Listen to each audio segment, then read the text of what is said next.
This retirement account is not for everyone, unfortunately, but if you've got it, you might want to consider using it. Hey, it's Eric with Jazz Wealth Managers, where we don't just invest the dough, we like to educate you on your dough. Let's talk a little bit about retirement accounts. You've got the 401k, the 403b, all of these different accounts that you have at your employer. Well, the problem with those is that you could even have a 401a or a 403b or a 401k.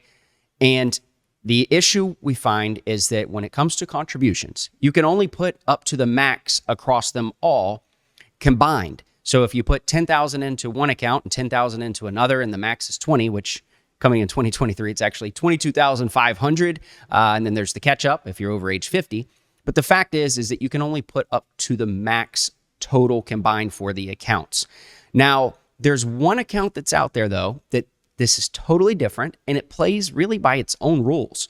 So it's called the 457. Now, again, not everybody has this type of account, but if you have this account, it's worth looking into. Some employers that have this, what they have is just the pre-tax option, which if you're a high income earner, I was talking with a client just the other day, and it could make sense for him to be able to defer more money by putting some into his 401k and then also more money into there, because right this second he's hating the tax bill. So this is an option for him to defer more money.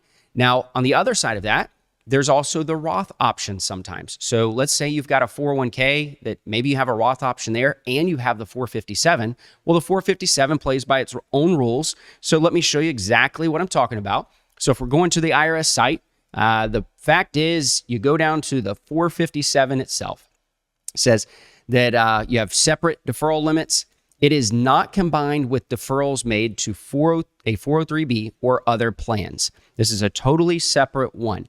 And so gives different examples there. It says, you're in a 457 and a 403b plan. Each plan allows the maximum deferrals for 2021.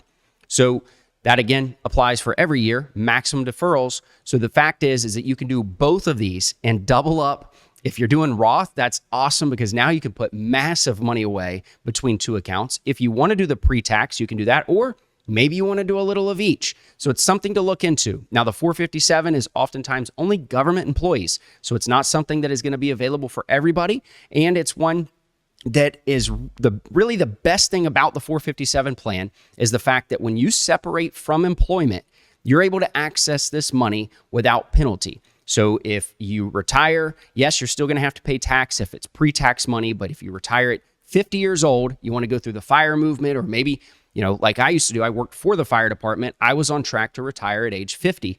If I retired at age 50 from the fire department and I built my 457 up, I could have been using that money when I retired without the early withdrawal penalty of 10%. So it's definitely something to check out. Again, it's not for everybody, but if you got it, check it out. Thanks for watching. If you want to watch more FinTips videos, click here. Be sure to like and subscribe also.